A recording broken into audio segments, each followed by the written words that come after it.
Good morning, everyone. Everyone here in the sanctuary, everyone on Zoom, and everyone joining us on YouTube. My name is Norm Horofker, and I'm proud to say that I'm the minister of this congregation, the Universalist Unitarian Church of Halifax, established here in 1837. Jessica Friesen is our music director. Marie-Claude Leroux is our director of religious exploration. John Piccolo and Paul Galbraith are volunteer directors and technicians. And Mary Lou McDonald is with us here in the sanctuary this morning as service assistant. This, if you haven't noticed, is the last Sunday service of 2020. And it's been a very challenging year. We have proven our resilience, and thank you all for your support during the year. On behalf of myself and our staff, I wish you all a Happy New Year. During the service today, the chat function will be open, and I invite you to extend your hospitality by saying hello to everyone or anyone that you don't recognize and leaving a message for us if you'd like to do so. If you're not already receiving notifications from our church and you would like to receive updates on our activities and services, you can send an email to me, minister@uuch.ca. Now, before we proceed, I have a few announcements. These went out on the order of service, and there's much more detail there, so I encourage you to look at the order of service for all of that detail. A quick note, and maybe the last note, on our Every Member Pledge campaign for next year, for 2021.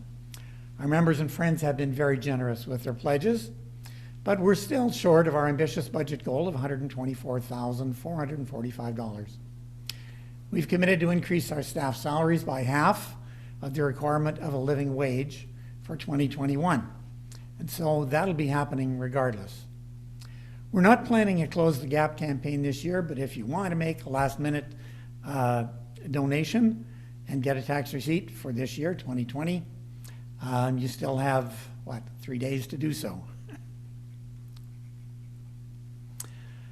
Again, during COVID times, we encourage everyone to keep in touch as a way to kind of break the isolation. We have a video chat every Thursday evening at 7 o'clock, and we'll be doing that again this coming week. So I encourage you to look for that link and join that call if you'd like to do so. That may be New Year's Eve Thursday. I'm not 100% positive. I think it is. We have resumed services in the sanctuary. We're now able to welcome back people in limited numbers. If you would like to attend in person, we would like you to contact Margaret Galbraith so that she can manage the logistics to make sure we stay within the requirements of the Department of Health. Newsletter deadline is Monday, December 28th. And I got a last-minute email regarding our support of UU at UN. That's Unitarian Universalists at the United Nations. There's one meaningful way that you can affirm and support the 7 principles of Unitarian Universalism by supporting UU at UN.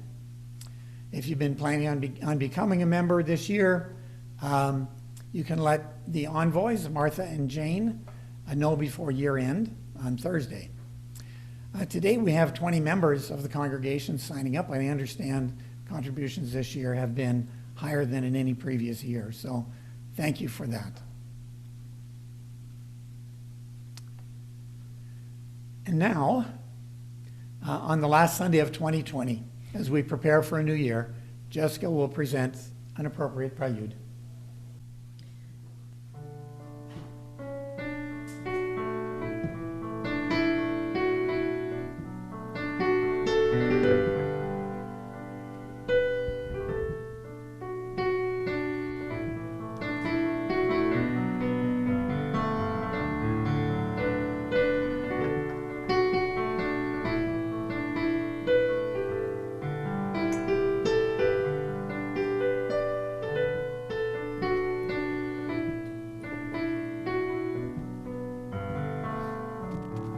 please sing along at home, here in the sanctuary if you know it as well. Should old acquaintance be forgot and never brought to mind?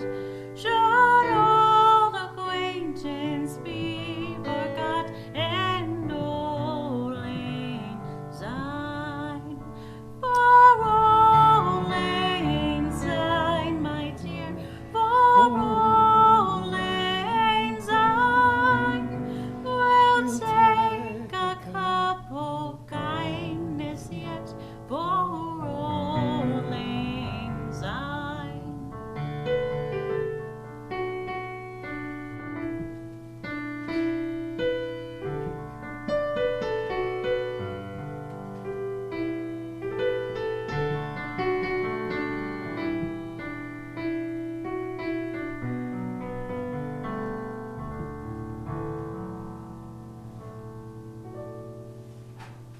Thank you.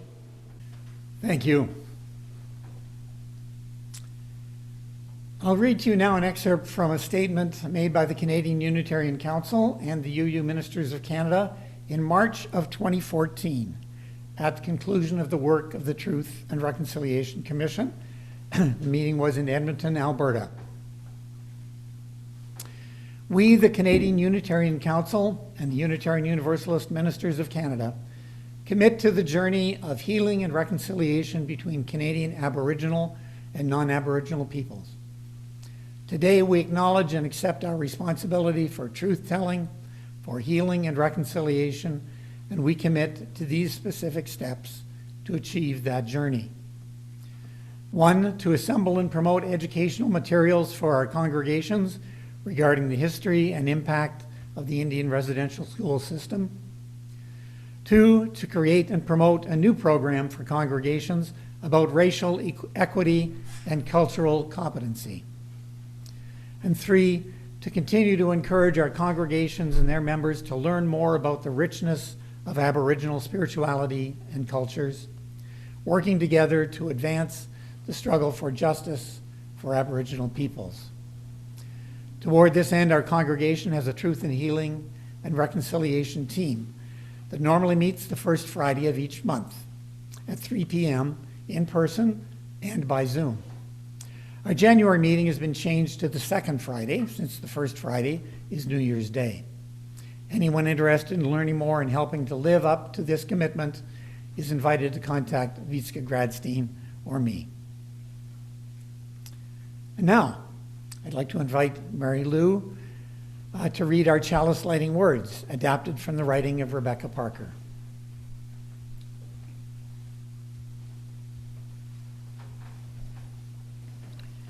Let there be a season when holiness is heard, and the splendor of living is revealed, stunned to stillness by beauty. May the simple candle flame draw us together as we remember who we are and why we are here. Let this be the time we wake to life, like spring wakes in the moment of winter solstice.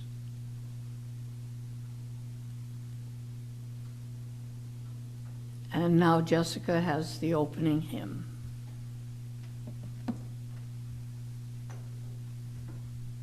The hymn we'll be singing today is number 339, Knowledge They Say. We've sung this once before, so please sing along. The words will be on the screen.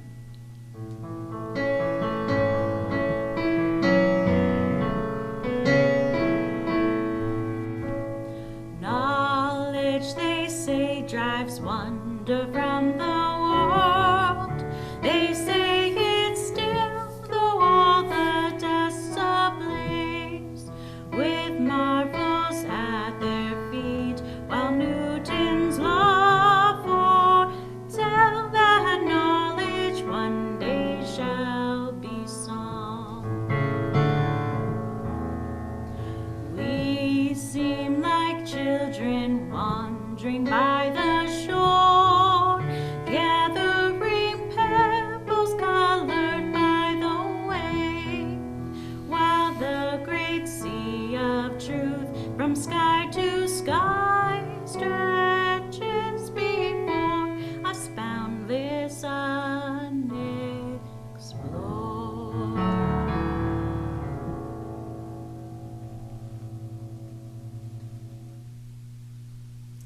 you. Marie-Claude, our Director of Religious Exploration, is taking a well-earned vacation day today, but not before, preparing a presentation for a time for all ages.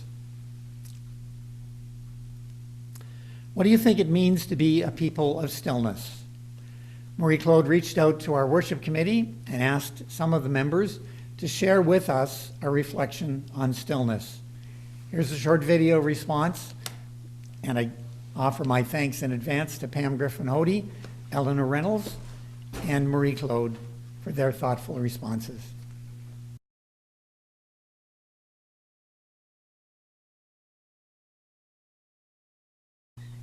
You have to cast your minds back a very long time to January 6, 1978. It was my 16th birthday, but I can't remember what weather we had earlier in the day or the day before, except to say that it was the perfect freeze-thaw cycle. And this is what I remember. I was in grade 10 at Queen Elizabeth High School, which is no longer there, but was next door to the hospital, which wasn't there then. I lived in Clayton Park, which was a long way to travel, and most days one of my parents picked me up. That day it was my father. When my mother picked me up, she wanted to go on and talk about my day. When my father picked me up, he wanted to play the radio and sing. And sing we did that day on our drive, which is how I remember it was Dad. And it was a perfect January day, cold and crisp, but not too cold, and not a cloud in the sky. And during the day that I was in school, the snow on the trees had completely turned to ice, and the sun was making all the ice sparkle. The whole city looked like a fairy forest. Up Roby Street to the Windsor overpass to the Bedford Highway, the bridges looked magical, and the Bedford Basin has never sparkled more. I was enchanted, but not still, with the music surrounding me. When I got home, the trees in our driveway were sparkling so much that I couldn't bear to leave them. Instead of going into the house to a snack, homework, supper, whatever I did after school in those days, I went into the backyard and sat on the stone fence of the dead rock garden. Surrounded by the glistening ice, I remained still for quite some time, just sitting and watching. Eventually, I started getting too cold, and I started to hear the always present noises of the city, the traffic on the Bedford Highway a block away, a car door shut, children laughing in the street. And I went inside and back to routine. But those moments of complete stillness are mine forever, to recall every time I see ice on the trees, wherever I am.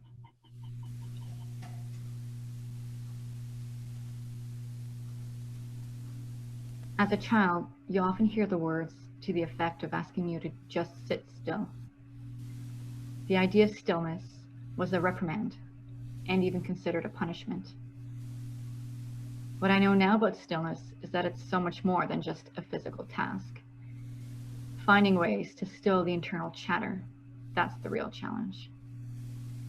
For me, it has to be cultivated and intentional. When I do cultivate moments of stillness, it certainly isn't a punishment anymore. It's a genuine gift.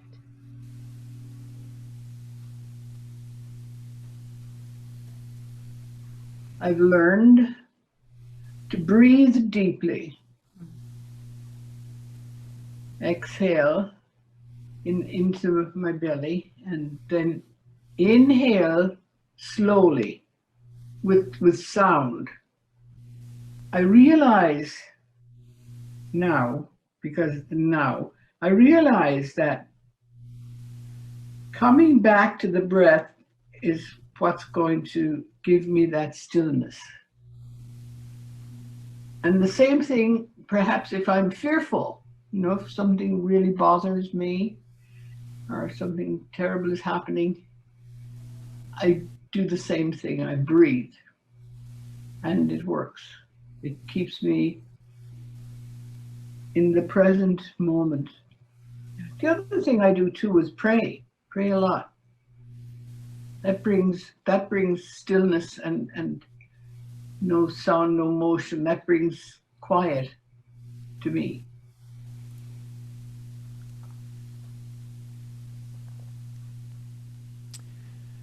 We take this special time now to reflect on our joys and our sorrows. It's a sacred time in our service. It's a time that we set apart to honor the many joys and the many sorrows that you, the congregation, are living, and to acknowledge the mutual support of our community. Today, I will ask Jessica to light one candle, as we usually do, for all those who are here with us or in our thoughts, who may be struggling mentally, physically, financially, or emotionally. And a second candle for all the joys that are with us at the end of this year. The big joys that come along only infrequently, and the little joys that we are blessed with every day, if we're able to see them. And Jessica will light a candle once again for the members and friends of our community who are shut in long-term care homes. A candle for John Patterson and Marie Davis, Marisha Cox, and Ann Wood, and Norm Sabowitz, and Philip Welch. Last Sunday, we held our 9th annual Blue Christmas service, live from Barley's House of the Blues and Ribs. Unfortunately, I didn't receive all the requests for candle lighting that were sent to me in time to acknowledge them. And so I'd like to light candles this morning for those whose request was not acknowledged at the Blue Christmas service. It seems appropriate that we light many candles in the last service of 2020. A request from Kim Turner, a candle for Walter, who passed away in the fall, and a candle for a dear friend, Krista. A request from Kath Anthony, a candle for Kay Smith.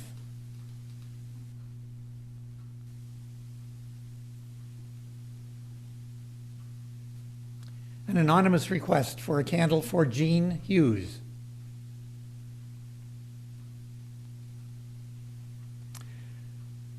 Pat Kipping requested a candle for Catherine Clough, and Catherine was one of the first people to get us launched at a Blue Christmas service. Brian Gifford requested a candle for Bob Mertens, a good friend who died in a bicycle accident in October. And Vitska Gradstein asked for candles for Margaret Curcio, who died a number of years ago, but would have loved the Blue Christmas service. And for Vitska's sister, Else, who died this year, and also her friends, Grika and Gerda.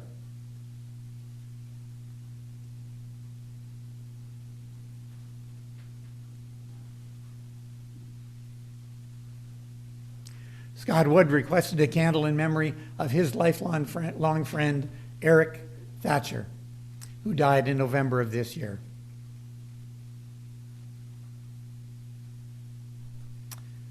Each week, I invite anyone with a joy or a sorrow to share at this time to relay their thoughts to me by email. Later, when we stop the live streaming on YouTube and before the coffee hour begins, I'll invite anyone else to share a joy or a sorrow if they would like to do so.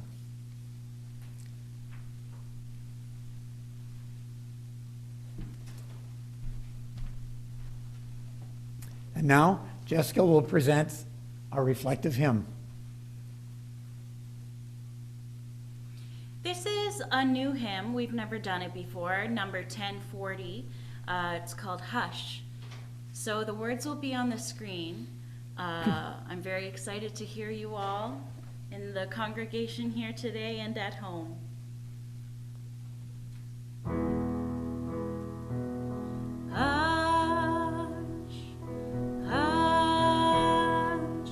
Somebody's calling my name. Hush, hush. Somebody's calling my name. Hush, hush. Come, somebody's calling my name. Oh, my Lord.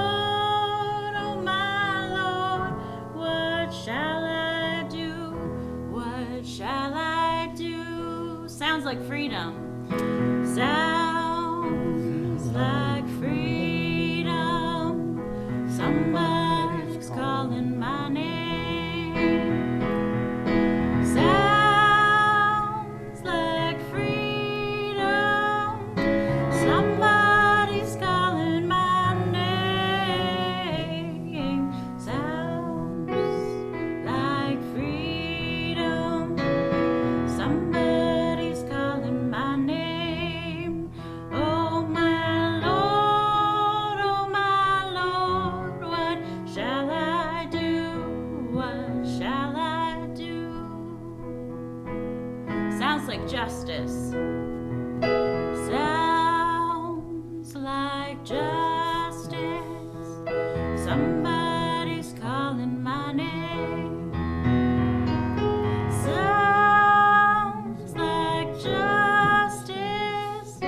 Somebody's calling my name. Sounds like justice. Somebody's calling my name. Oh my Lord, what shall I do? What shall I do? Oh my Lord, what shall I do? What shall I do?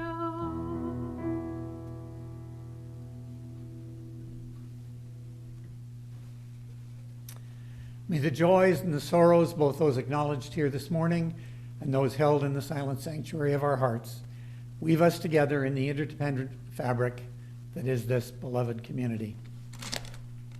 And now I invite Mary Lou to come forward for a reading from The Cure for Sorrow, a book of blessings for time of grief.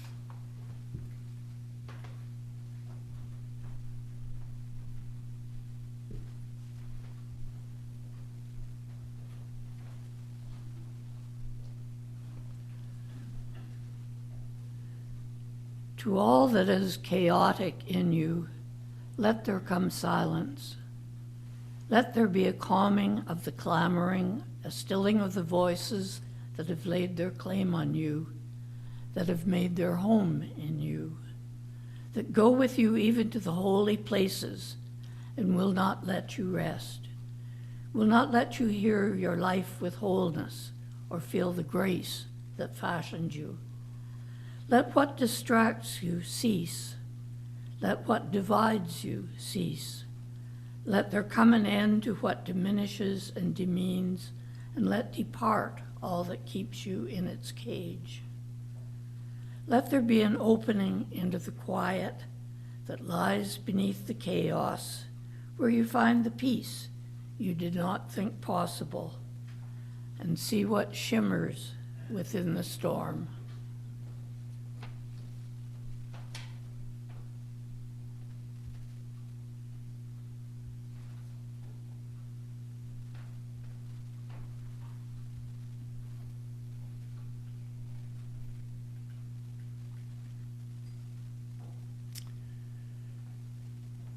So this will be my last sermon, my last reflection on the theme of silence, our theme for the month of December. In preparation, I was reading about the amazing life of the 17th century mathematician and philosopher Blaise Pascal. Pascal was a child mathematical prodigy, and despite ill health for his entire life, he made many fundamental contributions to the world of mathematics and philosophy, and he died at the young age of 39. In one of his most famous works, written shortly before his death, we find this quote: "All of humanity's problems stem from our inability to sit quietly in a room alone." All of humanity's problems stem from our inability to sit quietly in a room alone. There are many reasons why some of us, at least, find it hard to sit quietly in a room alone. And yet I think most of us would acknowledge that The ability to be still, to sit with the world as it is, and be at peace is a worthy goal. Not only would this be a sign of good mental health, this time of quiet reflection might also help us to resolve some of the problems that are troubling us. The contradictions that we live with are never more present to us than when we are alone with our thoughts. Being alone with our thoughts can be a scary thing. We might experience runaway fears, exaggerating the threats in our lives. We might also have to face uncomfortable truths. We seek others to assure us, to distract us, to take our minds off of these contradictions. In the novel Through the Looking Glass, or Alice in Wonderland, we're reminded of how difficult it is to hold a contradiction in our mind. The idea that contradicts our basic understanding of what is possible. Alice laughed. "There's no use trying," she said. "One can't believe impossible things." "I dare say you haven't had much practice," said the Queen. "When I was your age, I always did it for half an hour a day. Why, sometimes I believed in as many as 6 impossible things before breakfast." The world that we inhabit is infinitely more complex, infinitely more contradictory than the one Alice experienced in Through the Looking Glass. Every attempt of humanity to explain the universe that we live in leads to profound contradictions. Religions are notoriously contradictory. So almost every religion, present company accepted, I would like to say, is defined by a statement of faith, as if faith could somehow displace human reason and thereby resolve the contradictions in our life. I'm going to make an assumption here that I don't need to expound on the contradictions present in most religions. But I hope to make it clear that that's not intended as a criticism of religion, any more than the contradictions that exist in science is a criticism of the scientific endeavor. In both cases, the contradictions are what help us to get closer to the truth. Contradictions are no less present in the world of science than in the world of religion. As we learn more from a scientific perspective, the nature of reality becomes more contradictory. That, in fact, is how science has advanced in explaining more and more of the laws of physics, while at the same time being totally unable to explain why there should be any such laws of physics. The more we learn from a scientific perspective, the more complex and mysterious the world becomes. Today, in order to explain our scientific observations, we have to postulate an infinite number of infinite universes. And still, we're unable to explain why anything so magnificent should exist at all. But this grappling with contradictions is the way human thought advances. Alfred North Whitehead, philosopher and mathematician, wrote, "In formal logic, a contradiction is the signal of defeat. But in the evolution of real knowledge, it marks the first step in the progress towards victory." In other words, it's being able to hold 2 or more conflicting observations in mind that can lead to a new level of understanding that can explain both. And learning to live with contradiction is essential if one is to engage with life and preserve our personal sanity. Sitting alone thinking about the chaos and the contradictions of the world could destroy our lives. We need a strategy. Audrey Geraldine Lord, who died in 1992, was an American writer, a feminist, self-described womanist, a librarian, civil rights activist. She described herself as a black, lesbian, mother, warrior, poet. She dedicated her life and her creative talent to confronting and addressing injustice, racism, sexism, classism, heterosexism, and homophobia. I dare say she knew something about living with contradictions. And she wrote, only by learning to live in harmony with our contradictions can we keep it all afloat.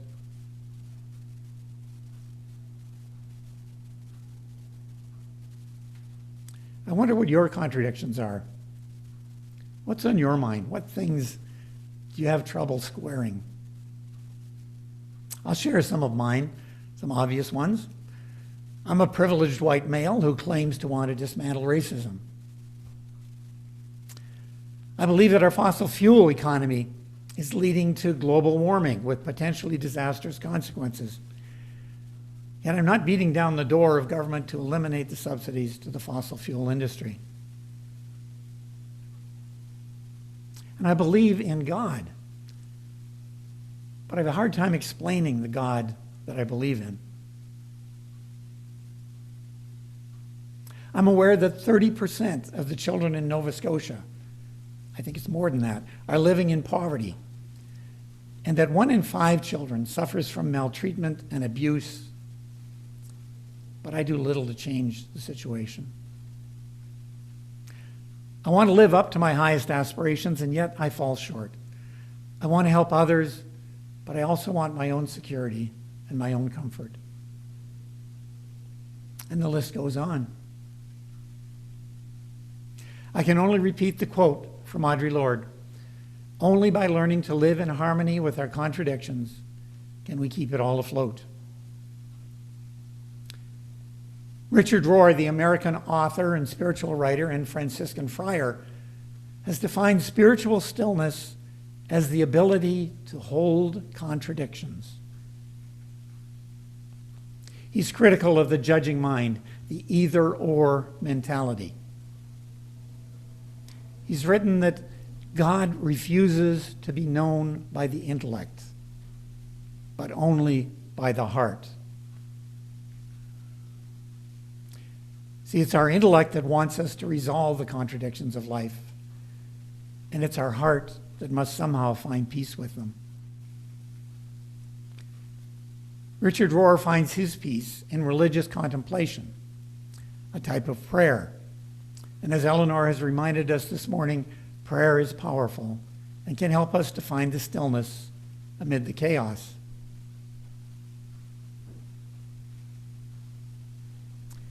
It sometimes seems that when we admit an idea into our head, it must fit with existing ideas or it must push out a competing idea. It's as if there was no room for conflicting ideas, and that begs the question. How much space is there? How much room is there between your ears? Is there enough room to hold conflicting ideas, to live in harmony, experiencing the blessings of stillness amid the chaos?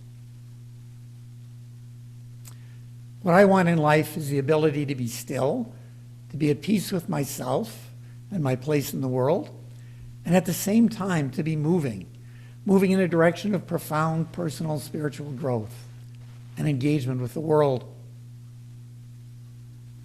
What I want sounds like and is another contradiction. I want the stillness and peace along with the growth and the change. Yes, of course, there's enough space between our ears for both stillness and growth. The human brain is the most complex entity in the universe. As far as we know, our brains can handle contradiction. See, it's not that we lack the capacity to hold the conflicting ideas in our head. That's not the problem. It's our decision to judge, our insistence on knowing the single best answer. It's often our desire to justify our own unjustifiable behavior. It's our lack of humility. Is the space between your ears big enough to hold a contradiction? The American poet Walt Whitman thought so when he wrote, "Do I contradict myself? Very well then, I contradict myself. I am large, I contain multitudes." May it be so. May you contain multitudes. Let there be an opening into the quiet that lies beneath the chaos, where you find the peace you did not think was possible. And amid all the chaos and contradictions, may you be able to experience the blessing of stillness. May it be so. Amen.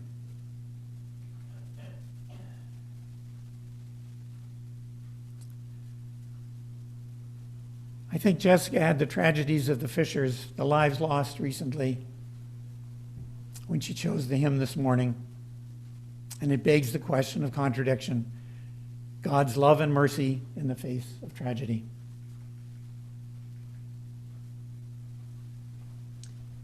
Far rolling voices of the sea chant loud upon the shore. They tell the ancient mystery of God forevermore.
And now, as the last service of the year comes to a close, I want to express thanks on behalf of the board and the staff for your support, financial and otherwise, of our beloved community in 2020 and your commitment for continued support in the coming year. Many of us have a love-hate relationship with money. It's one of those contradictions in life that we must learn to live with in peace. I offer a slightly enhanced version of our mission statement. Our mission is to provide a joyful community that spreads the message of Unitarian Universalism, that nurtures the personal and spiritual growth, that practices inclusiveness, celebrates diversity, and affirms individual and collective commitment to community service and social justice. So thank you, all the members and friends of the congregation, for your most generous support of our staff and our mission. And P.S., you still have 4 days to get a 2020 tax receipt. And now, Jessica has our closing hymn. Charles Cotton is credited with the quote, "Humanity is an embodied paradox, a bundle of contradictions. And so we laugh and we cry." This is a well-known one. I know all of you know it. Please sing loud and proud so everyone in their TVs can hear. We laugh, we cry, we live, we die. We sing our song. We need to feel there's something here to which we can belong. We need to feel the freedom just to have some time alone. But most of all, we need close friends we can love very own. And we believe in life, and we believe of love, and we have found a need to be together. We have our hearts to give, we have our thoughts to receive, and we believe that sharing is the answer. A child is born among us, and we feel spirit glow. We see time's endless journey as we watch the baby grow. We thrill to hear imagination freely running wild. We dedicate our minds and hearts to the spirit of this child. Help me out. And we believe in life and in the strength of love. And we have found a time to be together. And with the grace of age, we share the wonders of youth. And we believe that growing is the answer. We seek elusive answer to the questions of this life. We seek to put an end to all the waste of human strife. We search for truth, equality, and blessed peace of mind. And then we welcome, come on. Thank you. And we believe in life and in the strength of love. And we have found a joy to be together. And in our search for peace, may we will finally see, even to question truly is an answer. Thank you for helping me. Thank you all. You've been a very good congregation this year, so I think I'm going to let you out of the service early. I see it's only 11:15. I invite Mary Lou to come forward with the extinguishing words for the chalice.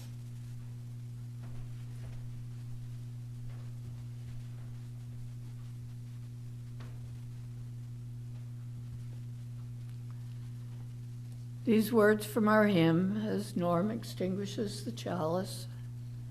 Stand we now upon the threshold, facing futures yet unknown. Hearth behind us, wayside hostel built by those who know wild roads. Guard we ere their sacred embers carried in our minds and hearts.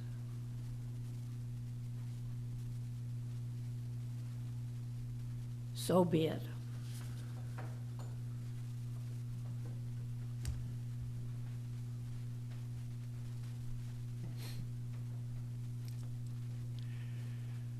So thank you all who attended the service today. We wish you a sincere Happy New Year.